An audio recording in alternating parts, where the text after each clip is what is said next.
అఖిల భువన దీపం భక్త చిత్తాభ్యసూర్యం సురగుణముని సేవ్యం తత్వమస్యాదిలక్ష్యం హరిహరసుతమీశం తారక బ్రహ్మరూపం శబరిగిరి నివాసం భావయే భూతనాదం.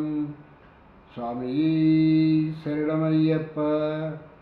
ప్రియమైన ఆత్మబంధువులారా, ఆశితం వారి సౌజన్యంతో మనం ఈ భక్తి అనేటువంటి కార్యక్రమాన్ని తీసుకుని ఈ కార్యక్రమంలో కథలు అనేటువంటి వాటిని అందులో ఉన్నటువంటి మూల స్వభావం ఏమిటి, కథ కథగా కాదు, దానిలో ఉన్నటువంటి మూలమైనటువంటి స్వభావము తత్వ పరిజ్ఞానం ఏమిటి అనేటువంటిది అంటారు.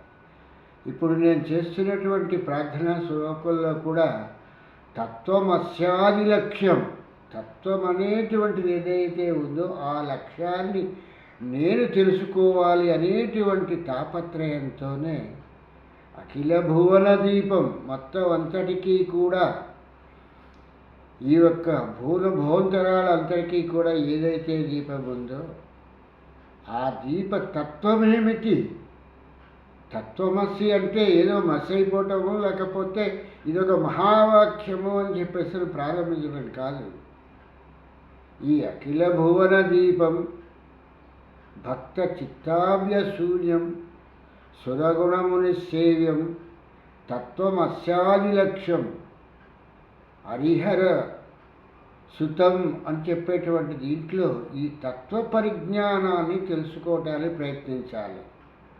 మూర్ఖత్వంగాను మూఢత్వంగాను స్వామి దింతకతోం అయ్యప్ప దింతకతోం దింతికి దింతకతోం అని చెప్పేసి ఎగురుకుంటూ ఉంటే ఈ యొక్క దీన్ని ఆడించేటువంటి వాడు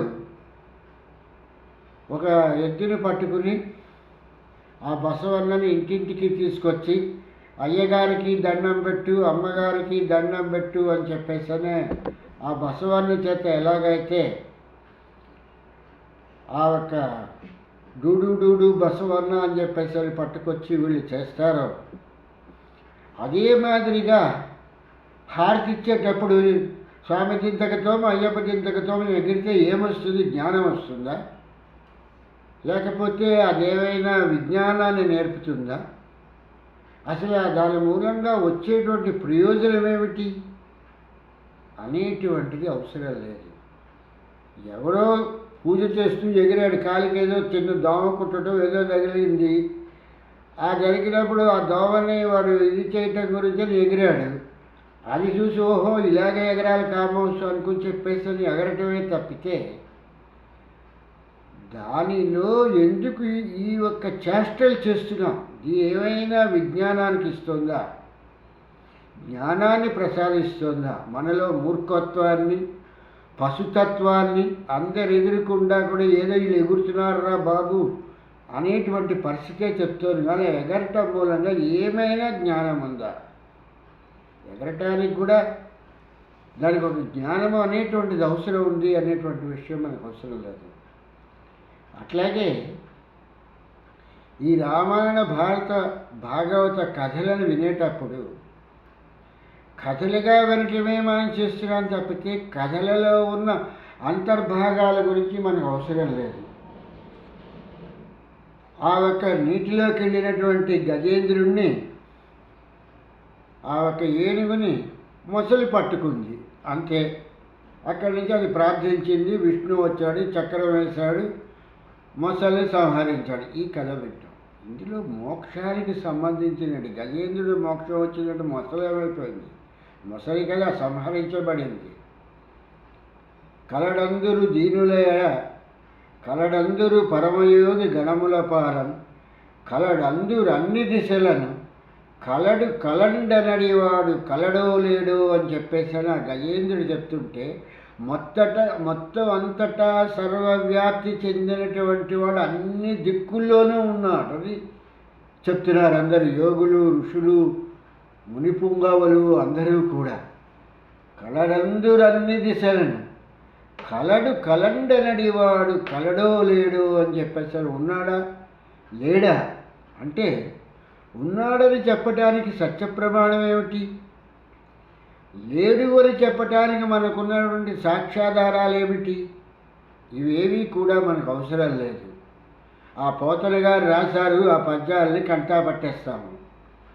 1-10 సార్లు చదివితే అవే వచ్చేస్తాయి, ఆ పద్యాలే వచ్చేస్తాయి.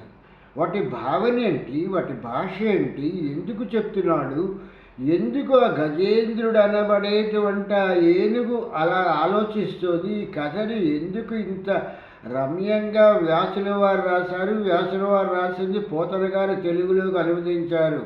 ఇది మనకు అవసరం లేదు. గజేంద్రుడిని మొసలి పట్టుకుంది, విష్ణువు వచ్చాడు, ఆ ఒక చక్రంతో సంహరించాడు. సిరికింజెప్పడు శంకు చక్రమును చేదోయి సంధింపడు అని చెప్పేసి అని ఆ ఒక వైకుంఠపురంలోంచి వచ్చేసి ఉంటాయన ఎవరికి ఏమీ చెప్పకుండా హడావిడిగా వచ్చేసేసి ఆ ఒక లక్ష్మికి చెప్పలేదు, చక్రానికి చెప్పలేదు, శంకుకి చెప్పలేదు, గదకి చెప్పలేదు, ఎవరికి చెప్పలేదు అని అంటే చివర పర్యవసానం ఏంటి? ఆ మొసలిని చక్రం చేతే కదా, సుదర్శన చక్రం చేతనే కదా సంహరించబడినటువంటిది. కనుక దాని సారాంశం మనకు అవసరం, కథా గమనం కావాలి. అక్కడి నుంచి ఆయన ఉరుక్కుని పరుక్కుని ఆ ఒక భార్య చీర ఊడిపోతున్నా సరే వచ్చేస్తున్నాడని చెప్పేసి చెబితే వీడికి గుడ్డలు ఊడిపోకుంటూ వీడు వినటానికి ప్రయత్నం చేస్తాడు. ఇదే దీని గురించే ఈ కథలు మనం వినేటువంటిది. ఇలాంటి కథల గురించైనా ఋషులు ఇంత తపస్సు చేసి రాసినటువంటిది. ఇలా రాసినటువంటి ఈ గ్రంథాన్ని చూసేనా పోతరామాచ్యుల వారు చెప్పింది, పలికెడిది భాగవతమట, పలికించడివాడు రామభద్రుండట, నే పలికిన భవహరణమగునట, పలుకగ వేరు కొండగాద పలుకగనేలా అని చెప్పేసి పోతరామాచ్యుల వారు అంత చక్కని పద్యాలు చెప్పి ఈ యొక్క ప్రహ్లాదోపాఖ్యానము, గజేంద్రోపాఖ్యానము, ధ్రువోపాఖ్యానము, అంబరీషోపాఖ్యానము ఈ కథలను రాయటానిక ఆయన ఇంత నేను పలికెడిది భాగవతమట అనేటువంటి మాటల్ని చెప్పుకుని ఆయన ఈ యొక్క కథాగమనాన్ని రాసింది. ఒక్కసారి కూడా పశుతత్వాన్ని వీడి మూర్ఖుల్లాగా కాకుండా అవిద్యలో కూరుకుపోయి పీకల దాకా కూరుకుపోయావని కాకుండా ఈ కథ ఏం చెప్తోంది? అంబరీషోపాఖ్యానం తీసుకున్నాము, ఆయన ఏకాదశి వ్రతం చేసి ద్వాదశి నాడు ఆయన ఒక అంబరీషుడు వచ్చినప్పుడు ఆయన భోజనానికి రమ్మంటే ఆయన సరిగా సమయానికి రాకపోయేటప్పటికీ జలపానం చేశారు. దాంతో అంబరీషుడు ఈయన్ని ఏదో అన్నాడని చెప్పేసి అనేటప్పటికీ ఆ మహావిష్ణువు సుదర్శన చక్రం ప్రయోగిస్తే ముల్లోకాలు తిరిగి మళ్ళీ అంబరీషుడి దగ్గరికే వచ్చాడు. ఈ కథ సారాంశం ఏమిటి, ఇందులో ఉన్నటువంటి అంతర్భాగాలు ఏమిటి? ఇది అవసరం లేదు మనకి. ఇది వినేస్తే చాలు, మనకు మోక్షం వచ్చేస్తుంది, ముక్తి వచ్చేస్తుంది, పొందితేనే కైలాసానికి వెళ్ళిపోతాం, లేకపోతే స్వర్గానికి వెళ్ళిపోతుంది అంటాం. త్రిశంకుడు వెళ్ళాడా? వశిష్ఠుల వారు లాంటి వారిని అడిగాడు. యజ్ఞయాగాది క్రతువులు చేసి ఆ రోజుల్లో దేవతల్నే ప్రత్యక్షంగా పిలిచి ఆహుతులు చెల్లించేటువంటి కాలంలో త్రిశంకుడు వశిష్ఠుల వారిని పిలిచి, నేను ఏ యజ్ఞ యాగాదుల్ని చేస్తే, ఏ క్రతువులు చేస్తే సశరీరంతో నేను ఈ యొక్క దేహంతోనే నేను స్వర్గానికి వెళ్ళగలుగుతాను అని చెప్పేసని త్రిశంకుడు అడగటం జరిగింది.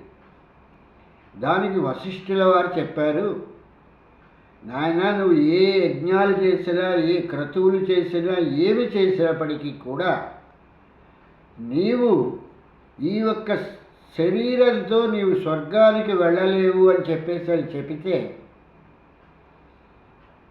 ఈ యొక్క త్రిశంకుడు వినకుండా ఇక్ష్వాకు వంశంలో ఉన్నటువంటి వాడైనటువంటి త్రిశంకుడు వశిష్ఠుల వారి తాలూకు పుత్రుల దగ్గరికి వెళ్ళి వాళ్ళు కూడా దక్షిణ దిక్కుగా వాళ్ళు తపస్సు చేసుకుంటూ ఉంటే ఆ యొక్క దక్షిణ దిక్కుగా తపస్సు చేసుకునేటువంటి వశిష్ఠుల వారి తాలూకు పుత్రుల దగ్గరికి వెళ్ళి, మహానుభావులారా వశిష్ఠుల వారిని అడిగాను, నన్ను స్వర్గానికి పంపించలేనన్నారు. నేను ఏ ఒక్క యజ్ఞయాగాది క్రతువులు చేస్తే నేను సశరీరంతో నేను స్వర్గానికి వెళ్ళగలుగుతాను, మీరైనా చెప్పండి అని చెప్పేసని ఆ యొక్క త్రిశంకుడు అడిగాడంటే ఎంత జ్ఞానం, అంటే ఎన్ని యజ్ఞయాగాది క్రతువులు చేసినా జ్ఞానము అనేటువంటిది రాలేదు. ఒక గురుస్థానంలో ఉన్నటువంటి వశిష్ఠుల వారే ఈ పని చేయలేను అని చెప్పేశాడంటే ఆయన పుత్రులు చేయగలుగుతారా అనేటువంటి విషయాన్ని ఆలోచించకుండా వాళ్ళ దగ్గరికి వెళ్ళటం జరిగింది. అట్లాంటిది మనకి స్వర్గం వచ్చేస్తుంది, స్నానం చేస్తే స్వర్గం వచ్చేస్తుంది అంటే స్నానం చేస్తేనే స్వర్గం వచ్చేస్తుందా? మరాంటిది ఈ వశిష్ఠుల వారు త్రిశంకుడిని ఏ గంగా నదిలోనో ఎందులోనో స్నానం చేయమని చెప్పేసి అప్పుడు భూలోకంలో లేకుండా అమరలోకంలో ఉన్న గంగా నదిలో స్నానం చేసి రావయ్యా, నీకు పంపించేస్తాను స్వర్గానికి తిన్నగాను అని చెప్పేసి చెప్పలేదు. ఇలాంటి మాటలు చెప్పుకుని వీళ్ళు బ్రతుకుతున్నారంటే ఎంత సిగ్గుచేటుగా, ఎంత అవిద్యాపరాయణులుగా ఉన్నారు. ఆ ఒక్క మాటలు వినేటువంటి మనం కూడా ఎంత అవిద్యకి లోనై ఉంటున్నాము. ఒక దానం చేసేస్తే మోక్షం వచ్చేస్తుంది, ఒక గుడికి వెళ్ళి ఆ గుడిలో దక్షిణగా అన్నట్టుగా రూపాయి వేస్తే మోక్షం వచ్చేస్తుంది, లేకపోతే ఆ విగ్రహానికి ఒక కిరీటం చేయించేస్తే మోక్షం వచ్చేస్తుంది, లేకపోతే ఆ విగ్రహానికి ఒక పట్టుబట్టలు మనం ఇచ్చేసి కట్టమని చెప్పేస్తే మోక్షం. ఇంత తక్కువగా మోక్షం వచ్చేటట్టయితే ఇంత కష్టపట్టేందుకు ఈ ఋషులు, ఈ యొక్క మునులు, ఈ యజ్ఞయాగాది క్రతువులన్నీ చేయవలసినటువంటి పని ఏమిటి? ఇటువంటి విషయాలను ఆలోచించేటువంటి దాన్నే తత్వము అని చెప్పేసి అంటారు తప్పితే, అంటే జ్ఞానాన్ని కలిగించుకుని జ్ఞానంతో ఆలోచించేటువంటి విషయాన్ని తత్వము అని చెప్పేసి అంటారు తప్పితే, తత్వము అనేటువంటిది పశువుగా ఉండి నాకు గడ్డేశ్రాళిది నేను తినాలా మానాలా అని చెప్పని ఆ ఒక్క పశువు ఆలోచించదు. యజమాని వేసినటువంటి పచ్చగడ్డి వేశాడా ఎండుగడ్డి వేశాడా అనేటువంటి తనకు అవసరం లేదు, తినేస్తుంది. అది ఏదైనా సరే నవిలేస్తుంది, తినేస్తుంది. అటువంటి తత్వంలోనే ఉన్న ఏ కథ చెప్పినా వినేస్తాం. ఇది చేస్తే మోక్షం వచ్చేస్తుంది, చెప్పులు దానం చేస్తే మోక్షం వచ్చేస్తుంది, గొడుగులు ఇచ్చేస్తే మోక్షం. ఈ మోక్షం రావటానికి ఇవేనా? ఇదే సాధనము. ఈ మోక్షం ఏం చేసుకుంటాము, స్వర్గం ఏం చేసుకుంటాము? నిన్న విశ్వామిత్రుల వారికి చెప్పినట్టుగా అసలు బ్రహ్మ పదార్థమే మనకు తెలియదు. పోనీ బ్రహ్మ పదార్థం గురించి తెలియదు, పోనీ మనలో ఉన్నటువంటి ఆత్మ అనేటువంటిది ఒకటి ఉన్నది అనేటువంటి విషయాన్ని కపిల మహర్షి చెప్పిన తర్వాత ఆత్మ ఎలా ఉంటుంది, దాని గురించి సాధన చేద్దాము, దాన్ని తెలిసినటువంటి గురువులను ఆశ్రయిద్దాము అనేటువంటి వాళ్ళు ఎంతమంది ఉన్నారు? ఆత్మ పరిజ్ఞానాన్ని గురించి లేస్తున్నాము, స్నానం చేస్తున్నాము, 2 గంటలు 3 గంటలు ఆ పూజా మందిరంలో కూర్చుని పూజా కార్యక్రమాలు చేస్తున్నాము, లేదంటే సంధ్యావందనం చేస్తున్నాం. చచ్చేంత వరకు కూడా సంధ్యావందనం చేయాలి అని చెప్పేసి ఒక ఆయన నాకు చెప్పుకొచ్చాడు. సంధ్యావందనం అండి, ఆ క్షణంలో చచ్చిపోతామన్నా కూడా సంధ్యావందనం మానకూడదండి రమణమూర్తి గారు అని చెప్పేశాను. నిజమే, బాగుంది. క్రియ చేయడానికి, పని చేయడానికి అది బాగుంది. పని అంటే చనిపోయేంత వరకు కూడా పని చేయాలి, ఒకరి మీద ఆధారపడకుండా అనేటువంటిది. కానీ ఆ మంత్రం చెప్పేటువంటిది ఏమిటి? ఆ మంత్రం ఎందులోకి ఆ ఒక మంత్రాక్షరాలు వెళ్తున్నాయి. ఓం భూర్భువః స్వః, ఓం తత్సవితుర్వరేణ్యం, భర్గో దేవస్య ధీమహి ధియో యో న ప్రచోదయాత్ అని చెప్పేటువంటిది ఈ 24 అక్షరాలని తీసుకుని ఈ ఒక 24 అక్షరాలని గాయత్రీ ఛందః అని చెప్పేసి గాయత్రి దీంట్లో చెప్తారు. దీన్నే వేదంలో కూడా గాయత్రీ ఛందస్సు అనేటువంటి దాంట్లో 8 అక్షరాలుగా 3 పాదాల్లో చెప్తారు. 24 అక్షరాల కింద మారుతుంది అనేటువంటి విషయాన్ని కూడా వేదం చెప్తున్నటువంటి విషయం. అంటే ఎక్కడైనా సరే 24 అక్షరాలతో కూడి ఉన్నటువంటిది గాయత్రి అనేటువంటిది. ఇదే తెలుగులో కూడా తెలుగు ఛందస్సు చెప్పేటప్పుడు యమాతారాజ బాలిశలగం అని చెప్పేసరి వాడి జీవిత కాలం అంతా పఠించినప్పటికీ కూడా ఒక కందపద్యం రాయగలడా, ఒక శార్దూలను రాయగలడా, ఒక మత్తేబాని రాయగలడా, ఒక చంపకమాలను రాయగలడా, ఒక సీసపద్యాన్ని రాయగలడా? ఎంతకాలము యమాతారాజ బాలిశలగం యమాతారాజ బాలిశలగం అని ఒక మాల పట్టుకుని తిప్పుతూ తిప్పుతూ తిప్పుతూ తిప్పుతూ ఉంటే ఎంతకాలం తిప్పుతాడు? ఎప్పటికి రాస్తాడు? అసలు అందులో ఉన్నటువంటి పదాలు ఏమిటి, దేనికి పనికొస్తాయి? సీసపద్యం ఎలా రాస్తాము, కందపద్యం ఎలా రాస్తాము, చంపకమాల ఎలా రాస్తామని చెప్పటానికి ఈ ఒక్క పదాలు అనేటువంటి అక్షరాలు పనిచేస్తున్నాయి. ఈ ఒక్క యమాతారాజ బాలిశలగం అనేటువంటి ఈ ఒక్కది ఏం చెప్తోంది? ఛందకు సంబంధించిన విషయాలు చెప్తోంది. ఇక్కడ కూడా అదే చెప్తుంది. ఓం భూర్భువః స్వః ఓం తత్సవితుర్వరేణ్యం భర్గో దేవస్య ధీమహి ధియో యో న ప్రచోదయాత్ అనేటువంటి ఈ యొక్క ఛందస్సుని గాయత్రి ఛందస్సు అంటారు. నువ్వు ఎన్ని సంవత్సరాలు గుండెగలు అన్నట్టుగా నీళ్లు తీసుకొచ్చి వంపేసినా కూడా కింద పారబోసినా సరే దాని మూలంగా ఏంటి ప్రయోజనం వస్తుంది? మడుగులు కట్టేసి నీళ్లు పడ్డటువంటి మచ్చలు మిగులుతాయి. లేదంటే రొచ్చులాగా పాకశాల అన్నట్టుగానే ఆ పశువుల కొట్టల్లాగా రొచ్చుగా మిగులుతుంది తప్పితే ఇంకొకటి కనిపించదు అక్కడ. పశువులు ఎలాగో వీడికి కూడా అంతే చేస్తున్నాడు. ఈ ఒక ఉద్ధరణ, ఒక పచ్చిపాత్ర, ఒక అరివాణము అనేటువంటి తెచ్చుకుని ఈ మంత్రాన్ని చదువుతూ ముద్రలు వేసుకుంటూ ఇది మత్స్యముద్ర, ఇది కూర్మముద్ర, ఇది వరాహముద్ర అని చెప్పేసి ముద్రలు వేసుకుంటూ దశముద్రం అని చెప్పేసి ఈ ముద్రలు వేయకపోతే కూడా ఈ ఒక గాయత్రి మంత్రం పనిచేయదు అని చెప్పేసి చెప్తారు. మరి అలాంటప్పుడు ఇవి వీటి మూలంగా వీడికి ఏమొస్తుంది? పోనీ ఇంతమంది చేస్తున్నారు, ఎవరికైనా స్వశరీరంతో వీళ్ళు స్వర్గానికి వెళ్ళారా? దేహ బాధలను అనుభవించకుండా హఠాత్తుగా వీళ్ళకి ఏవైనా మృత్యుదేవత వచ్చి వీళ్ళని తీసుకెళ్ళిపోతుందా? ఇవాళ అమావాస్య, నన్ను ఇవాళ తీసుకెళ్ళద్దు, రేపు పాద్యమో విధియో వస్తుంది, అప్పుడు నన్ను హాయిగా నేను తాలూకు మృత్యుదేవత నన్ను తీసుకెళ్ళు అని చెప్పేసి అంటే అంతవరకు మృత్యుదేవత ఆగుతుందా? ఎందుకు ఆలోచించలేకపోతున్నారు?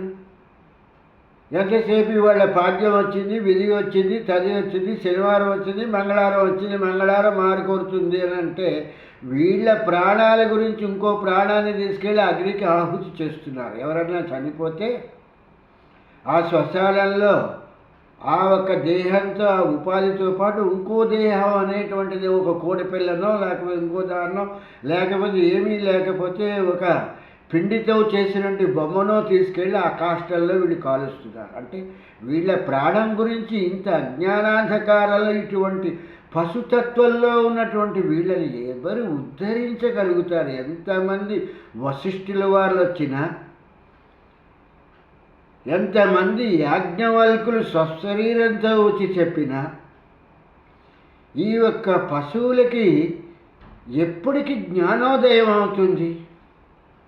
ఈ జ్ఞానాన్ని ఎప్పటికి సంతరించుకుంటారు? అందుకే ఈ పశువులకి ఈ కథలన్నింటినీ కూడా పశుతత్వంలో చెప్పటం జరుగుతుంది. గజేంద్ర మోక్షం చెప్పినా, ప్రహ్లాద చరిత్ర చెప్పినా, ధ్రువోపాఖ్యానం చెప్పినా, అంబరీషోపాఖ్యానం చెప్పినా దాన్ని విశ్లేషించేటువంటి స్థితి లేదు అనేటువంటిది. ఇప్పుడు మనకున్నటువంటి ఒక దౌర్భాగ్యమైన విషయం ఏంటంటే, ఏ విషయాలైనా సరే మీడియాలో మాట్లాడాలి అని చెప్పేశాను.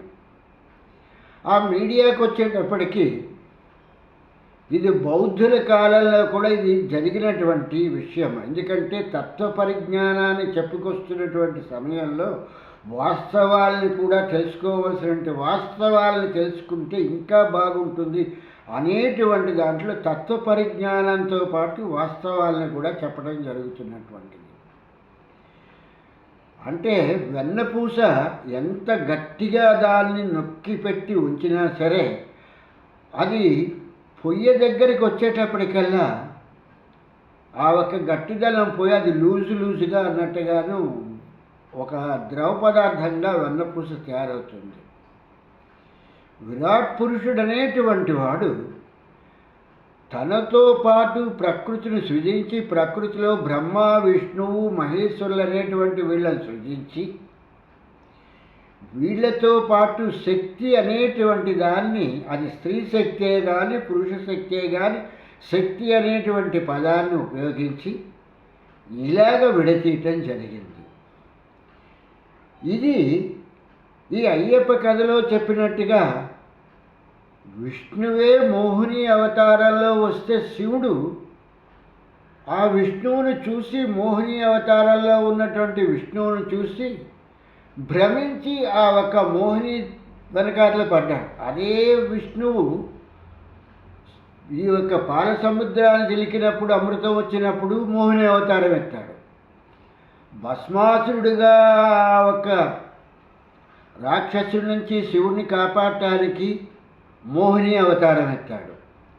మరి అప్పుడు ప్రాణభయంతో పరిగెత్తినటువంటి శివుడికి అక్కడ వచ్చినటువంటి మోహిని మీద ఎందుకు మోహం కలగలేదు?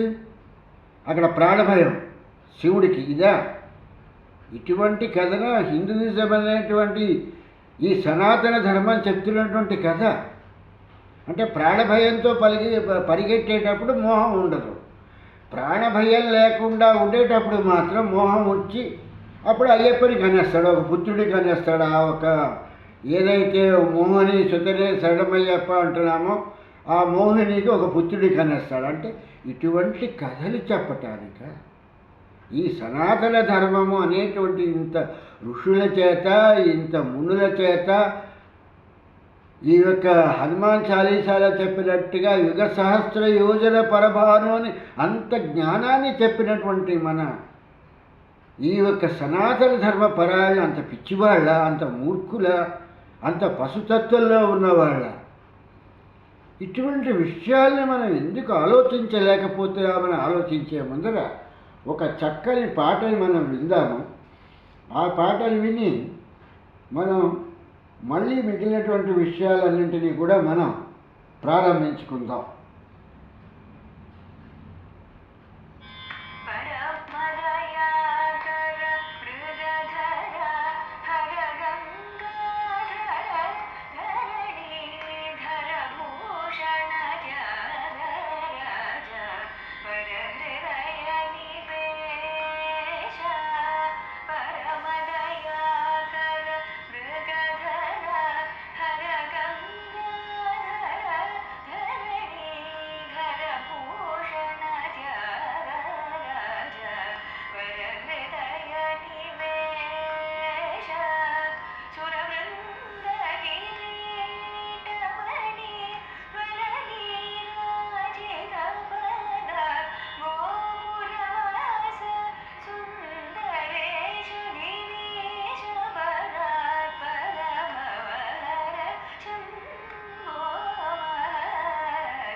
ఇలాగా ఈ స్తోత్రాన్ని విన్న తర్వాత ఇక్కడ విశ్వామిత్రుల వారు కూడా ఒక విషయాన్ని ఆలోచించడం జరిగింది. ఏ విషయాన్ని ఆలోచించారు అని అంటే, ఒక ఋషి అంటే వశిష్ఠుల వారి మీదకి బ్రహ్మ ఋషి అని తెలిసిండి కూడా గర్వంతోనూ, మదంతోనూ, అహంకారంతోనూ, తనకున్నటువంటి అధికారాలతోనూ, అధికార బలంతోనూ, మంత్ర బలంతోనూ వెళ్ళినటువంటి విశ్వామిత్రుల వారు వశిష్ఠుల వారి చేతిలో శృంగభంగం అవటం జరిగింది. ఆ యొక్క పరమశివుణ్ణి ప్రత్యక్షం చేసుకుని పరమశివుడి నుంచి సంపాదించుకున్నటువంటి అస్త్రాలన్నింటినీ కూడా వరుణాస్త్రము, ఆగ్నేయాస్త్రము, ఐంద్రాస్త్రము నారాయణాశ్రమం అనేటువంటి ఈ అస్త్రాలన్నింటినీ కూడా పాశుపతాస్త్రంతో శ్రద్ధ ఏ అస్త్రాన్ని వదలకుండా అన్ని అస్త్రాలని కూడా వశిష్ఠుల వారి మీదకి ప్రయోగించడం జరిగింది. ఆఖరికి బ్రహ్మాస్త్రాన్ని కూడా ప్రయోగించడం జరిగింది. ఇన్ని అస్త్రాల్ని ప్రయోగిస్తే ఈ అస్త్రాలకి ఆయన ఏ విధమైన అస్త్రాలు వేయకుండా బ్రహ్మ ఋషిగా ఆయన ఒక దండాన్ని పట్టుకుని వీటన్నింటినీ కూడా కాలం అనేటువంటిది ఎలాగైతే మింగేస్తుందో అలాగే ఈ అస్త్రాలన్నింటినీ కూడా ఆ దండము అనేటువంటిది దానికి ఒక చిన్న గుళికలాగా వెళ్ళిపోవటం ప్రారంభించాయి. అప్పుడు విశ్వామిత్రుల వారు ఆలోచించారు, ఇంత కష్టపడి నేను తపస్సు చేసి ఇంత శివుణ్ణి మెప్పించి ఈ యొక్క యజుర్వేద విద్యను నేర్చుకుని వచ్చి ఏమిటి నేను సాధించాను? ఇదా క్షత్రియ బలం అంటే? ఇలాంటి దిక్కుమాల బలం గురించా దీని గురించి నేను ఎంతో గొప్పగా అన్నట్టుగా ధైర్యవంతుడిని బలశాలిని అని చెప్పేసి అనుకున్నాను. ఈ క్షత్రియ బలం ఒక బలమా? ఈ క్షత్రియ బలం ఎందుకు పనిచేసింది? ఆ వశిష్ఠుల వారి ముందు, బ్రహ్మ తేజస్సు ముందు, ఆ బ్రహ్మ ఋషి ముందు ఎందుకు పనికి రాకుండా ఉంది? కనుక ఇప్పుడు నేను బ్రహ్మాస్త్రాన్ని కన్నా కూడా బ్రహ్మ అనేటువంటి విషయాన్ని తెలుసుకుని ఆ బ్రహ్మతత్వాన్ని నేను పొందగలిగితే అప్పుడు మాత్రమే నేను విశ్వామిత్రుల వారితో సమానుడనవుతాను తప్పితే అంతవరకు కూడా వశిష్ఠుల వారిని నేను ఏమీ చేయలేను. విశ్వామిత్రుడిలో మార్పు వచ్చి విశ్వామిత్రుడు సమానం అన్నట్టుగా వశిష్ఠుల వారితో సమానం అవ్వాలంటే ఆ బ్రహ్మ పదార్థం అనేటువంటిది తను పొందగలగాలి. లేకపోతే మిగిలిన ఏ పదార్థాలను చేసుకున్నా, శివుడిని పూజించినా, విష్ణువుని పూజించినా, ఏమి చేసినప్పటికీ కూడా దాని మూలంగా ప్రయోజనం ఇంత లయకారకుడైనటువంటి ఇంత శివుణ్ణి ఉత్తర దిక్కుగా కూర్చుని పూజిస్తే ఆయన ఇచ్చినటువంటి ఈ యజుర్వేద విద్య అనేటువంటి ధనుర్విద్య అనేటువంటిది ఎందుకు పనిచేస్తుంది? ఆయన దండం ముందు ఎందుకు పని చేయలేకపోయింది? ఆ బ్రహ్మ ఋషి పట్టుకునేది పోనీ అన్న పెద్ద ఆయుధం లాంటిది పట్టుకున్నా అంటే ఏమీ లేదు, ఒక కర్రతో చేసినట్టు ఒక దండాన్ని పట్టుకున్నాడు. ఆ దండము వీటన్నింటినీ కూడా మింగేసింది అంటే నిష్ప్రయోజనం అన్నట్టు ఈ ఒక మంత్రతంత్రాలతో కూడినటువంటి ఈ అస్త్రశస్త్రాలను ప్రయోగిస్తే నిష్ప్రయోజనం చేసేసిందంటే ఆయనకున్నటువంటి శక్తి ఎంత అనేటువంటి జ్ఞానాన్ని ఆలోచించాడు విశ్వామిత్రుల వారు. ఈ విశ్వామిత్రుల వారి గురించి ఇంత విపులంగా ఎందుకు చెప్పుకొస్తున్నాము, ఈ శతానందుల వారు ఎందుకు చెప్తున్నారని అంటే గంగా నదిలో స్నానం చేసేస్తే మోక్షం వచ్చేస్తుంది అని చెప్పేసి అనుకోవటం శుద్ధ అవివేకము, పశుతత్వం అని చెప్పటానికి మాత్రమే ఈ కథని ఇంత ఎక్స్పాండ్గా ఇన్ని రోజులుగా అన్నట్టుగాను ఇన్ని ఎపిసోడ్స్గా ఎందుకు చెప్తున్నామని అంటే మనం గ్రహించవలసినటువంటి తత్వ పరిజ్ఞానాన్ని గ్రహించాలి తప్పితే తత్వ పరిజ్ఞానం లేకుండా మనము ఎంతకాలము ఈ యొక్క బండతనంగా క్రియలు అనేటువంటి ఈ యొక్క పనులను చేస్తే, వీటి మూలంగా కర్మలు చేస్తే వీటి మూలంగా మనకు వచ్చేటువంటిది ఏమీ లేదు. ఇక్కడే ఈ త్రిశంకుడు గురించి చెప్పేటప్పుడు గురువుగారిని నిర్లక్ష్యం చేసి వశిష్ఠుల వారిని కాదనుకుని చెప్పని త్రిశంకుడు ఎవరో ఈ యొక్క పురోహితులు, ఈ మంత్రులు, ఇటువంటి దుర్బుద్ధి కలవారందరూ చెప్పినటువంటి మాటలు విని వశిష్ఠుల వారి పుత్రుల దగ్గరికి వెళ్ళి అడిగి కూడా ఒకసారి గురువుగారు కాదు అన్నటువంటి దాన్ని ఇంకెవ్వరూ చెయ్యలేరు అనేటువంటిది అతని జ్ఞానంతో ఆలోచించలేక త్రిశంకుడు తను స్వర్గానికి వెళ్ళిపోవాలి అనేటువంటి దృక్పథంతోనే వెళ్ళాడు తప్పితే స్వర్గం ఎలా వస్తుంది, తన గురువు కదా తనకి ఇప్పించాలి అనేటువంటి విషయాన్ని మర్చిపోయి ఆఖరికి విశ్వామిత్రుల వారి దగ్గరికి వచ్చి స్వర్గానికి పంపించినా కానీ నేను స్వర్గలోకంలో ఉండలేదు, అక్కడి నుంచి ఇంద్రుడు తోసేస్తే మళ్ళీ ఈయన ఒక దేవలోకంలో నుంచి కింద పడిపోతూ ఉంటే విశ్వామిత్రుల వారు సృష్టికి ప్రతి సృష్టి చేసి త్రిశంకుడు గురించి ఇంకో స్వర్గాన్ని నిర్మించడం జరిగింది. కనుక ఇక్కడ గురువు గురించి తెలుసుకోవాల్సిన ముఖ్యమైన విషయం ఏంటంటే, ఆషామాషిగా గురువు అనేటువంటి వాడు ఒక మనిషి అని చెప్పేసి అనుకోవటంలో ఉన్నటువంటి దౌర్భాగ్యం ఇంకోటి ఉండదు అనేటువంటి విషయాన్ని గ్రహించవలసినటువంటిది. శక్తి సామర్థ్యములు కలిగినటువంటి గురువు మా కృష్ణస్వామి గారు లాంటి వాళ్ళు ఉంటే ఎంత అధికారంలో ఉన్నటువంటి ఎమ్మెల్యేలు మినిస్టర్ లాంటి వాళ్ళు కూడా వచ్చి ఆయన కాళ్ళకి దండం పెడుతూ ఉండేవాళ్ళు. మళ్ళీ ఆయన సర్వసాధారణ మనిషిలాగానే ఉండేవారు. కనుక ఇక్కడ విషయం ఏంటంటే, గురువుని కాదని మనం ఏదో సాధిద్దామనుకుని చెప్పేసి అని ప్రారంభిస్తే త్రిశంకుడికి ఎలాగైతే త్రిశంక స్వర్గం మిగిలిందో, గురువు కోపం వచ్చి ఒక మాట అన్నాడని చెప్పేసి అని గురువుని పరిచయించినంత మాత్రం చేత గురువుకు వచ్చేటువంటి నష్టమేమీ లేదు. ఆ శిష్యుడు ఏంటి నష్టపోతాడు అనేటువంటి విషయాన్ని శిష్యుడిగా అతనికి గ్రహించవలసినటువంటి ముఖ్యమైనటువంటి విషయం తప్పితే, గురువు మీద అలిగి వెళ్ళకపోతే తన తాలూకు ఉపాధినే కోల్పోతాడు. దాని జీవనోపాధి ఏదైతే ఉందో అదే కోల్పోతాడు. దాని మూలంగా విశ్వామిత్రుల వారు తన తాలూకు పిల్లలందరినీ ఎలాగైతే కోల్పోయాడో, పిల్లలు ఉన్నా కూడా ప్రయోజకులు కాకుండా నిష్ఫలం భవేత్ అన్నట్టుగా వాళ్ళు ఎందుకు పనికి మాలినటువంటి వాళ్ళు అవుతారు తప్పితే ప్రయోజకులు కాలేరు అనేటువంటి విషయాన్ని కూడా గ్రహించవలసిన విషయం. ఇక్కడ ఈ యొక్క బాలకాండలో విశ్వామిత్రుల వారి దీంట్లో ఎన్నో విషయాలని మనకి పనికొచ్చేటువంటి విషయాలని చెప్పటం జరిగింది. ఒక ఋషి తన తాలూకు కూతుర్ని వివాహం చేస్తూ వశిష్ఠుల వారిని అవమానించాలని చెప్పేసి తన కూతురు తాలూకు వివాహానికి వశిష్ఠుల వారిని పిలవలేదు. దాని పర్యవసానం ఏంటంటే ఆ ఋషి అకాల మరణం చెందటం జరిగింది. దానితో ఈ ఋషి తాలూకు కూతురికి భర్త లేని అయ్యింది. దీనికి కారణభూతుడు ఎవరు? వశిష్ఠుల వారా? కాదే. ఆ ఋషి చేసుకున్నటువంటి ఆ కర్మ ఫలితం అలా తీసుకొచ్చింది. అంటే ఎటువంటి మనం పని చేస్తామో ఆ పనికి తగినటువంటి ప్రతిఫలాన్నే గురువైనా దైవమైనా ఇస్తుంది. అంత తప్పితే మనమేదో గురువుని కాదని చెప్పేసని మనమేదో ఇంకోళ్ళని పట్టుకుని గురుచరిత్రలో చెప్తూ ఉంటారన్నమాట. ఇలాంటి కథలన్నింటినీ కూడాను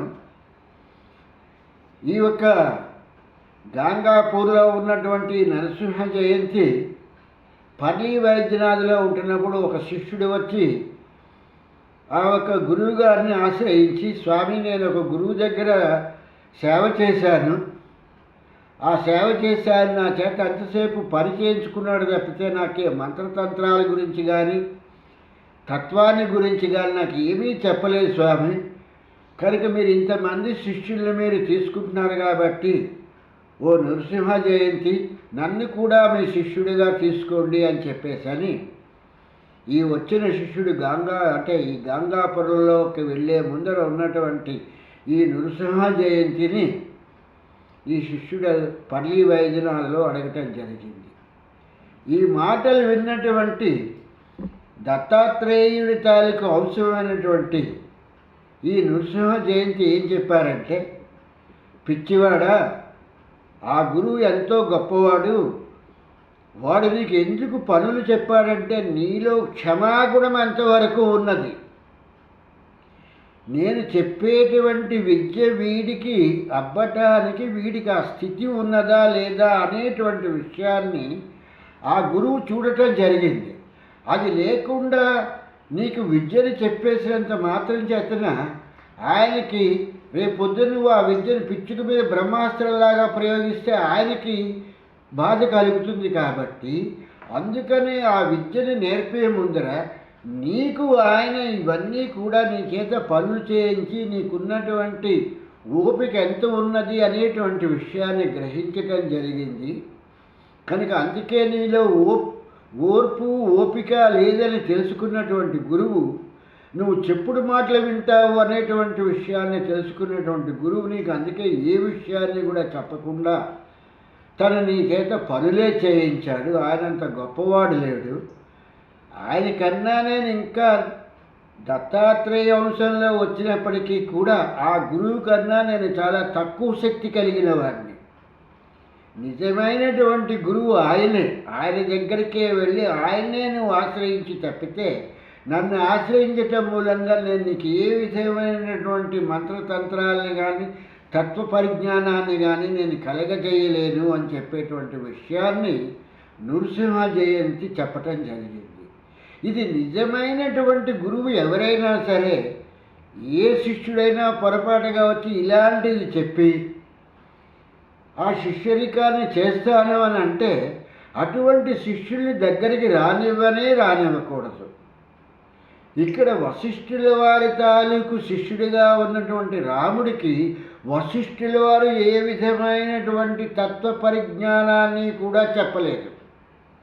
ఆయన కులగురువుగా దశరథుడికి వీళ్ళకి మాత్రమే ఆ యొక్క అయోధ్యలో కులగురువుగా మాత్రమే ఉన్నాడు తప్పితే రాముడికి ఏ విధమైనటువంటి తత్వబోధన కానీ మంత్రశాస్త్రాలు కానీ ఏమీ చెప్పలేదు. అందుకే ముడిసరుకుగా ఉన్నటువంటి రాముణ్ణి తీసుకుని విశ్వామిత్రుల వారు తన తాలూకు యాగాన్ని సంరక్షించమని సిద్ధాశ్రమానికి తీసుకెళ్తూ ఆ రాముడికి బల అతిబల అనేటువంటి విద్యల్ని నేర్పి ముందు బలమంటే ఏంటి, అతిబలం అంటే ఏంటి అనేటువంటి విద్య అనేటువంటి దానిలో ఉన్నటువంటి రహస్యాలన్నింటినీ కూడా ఆయన చెప్పి ఆ రాముణ్ణి తీసుకుని తాటకి దగ్గరికి వెళ్ళిన తర్వాత తాటకి అనేటువంటి రాక్షసిని ఈయన సంహరించిన తరువాత మాత్రమే దేవతలందరి తాలూకు ప్రార్థనతో విశ్వామిత్రుల వారు రాముడికి అస్త్రశస్త్ర విద్యలన్నింటినీ కూడా తనకు పరమేశ్వరుడిచ్చినటువంటి ధనువిద్యలంతటినీ కూడా ఈయనకి ప్రసాదించడం రాముడికి చెప్పటం జరిగింది. రాముడు విన్నటువంటి ఆ ఒక మంత్రాలన్నీ విన్న తర్వాత ఆ దేవతలందరూ కూడా వచ్చి మేము నీకు దాసులమయ్యాము కాబట్టి నీ ఆజ్ఞ గురించి మేము ఎదురు చూస్తున్నాము అనేటువంటి విషయాన్ని రాముడి దగ్గర ఆ అస్త్రాలన్నీ కూడా నారాయణాస్త్రము, ఐంద్రాస్త్రము, ఇంద్రాస్త్రము, ఆగ్నేయాస్త్రము, వరుణాస్త్రము అని ఇలాంటి అస్త్రాలన్నీ కూడా వచ్చి ఆయన ముందు నుంచుంటే బ్రహ్మాస్త్రము, పాశుపతాస్త్రము ఇలాంటి అస్త్రాలన్నీ కూడా వచ్చి రాముడి ముందు నుంచుని ఏంటి నీ ఆజ్ఞ అనేటువంటి దాన్ని అడిగినప్పుడు రాముడు చక్కగా ఒక సమాధానం ఇచ్చాడు. ఇప్పుడు నాకు మీతో ఏ విధమైనటువంటి పని లేదు. గురువుగారు చెప్పారు, నేను నేర్చుకున్నాను, సిద్ధి పొందాను. నాకు ఎప్పుడు మీతో అవసరం వస్తుందో ఆ రోజు నాడు నేను మిమ్మల్ని పిలుస్తాను. ఆ రోజు మీరు నాకు సహకరించడానికి రండి, అంతవరకు కూడా మీరు చక్కగా విశ్రాంతి తీసుకోండి అని చెప్పేసని రాముడు అన్నాడు అనేటువంటి విషయాన్ని వాల్మీకి మహర్షి రాయటం జరిగింది. ఇది చాలా ఆధ్యాత్మిక విషయానికి సంబంధించినటువంటి దూది ఏకినట్టుగా ఒక్కొక్క దాన్ని పట్టుకుని విడతీస్తూ ఉంటే ఇందులో నుంచి ఎన్నో విషయాలు బయటకు వస్తాయి రామాయణంలో నుంచి. ఇది కథ కాదు, ఇది వేదానికి సంబంధించినటువంటిది. ఈ వేదము అనేటువంటిది ఎలాగైతే విడమర్చి వస్తుందో ఆది కావ్యమైనటువంటి రామాయణం కూడా వేదం నుంచి రావటం మూలంగా ఇందులో ఎన్నో మంత్రతంత్ర శాస్త్రాలన్నింటికీ కూడా అనువైనటువంటి విషయం, ఆలవాలమైనటువంటిది. అందుకే రామాయణం చదివే ముందర గాయత్రిని చదవమంటారు.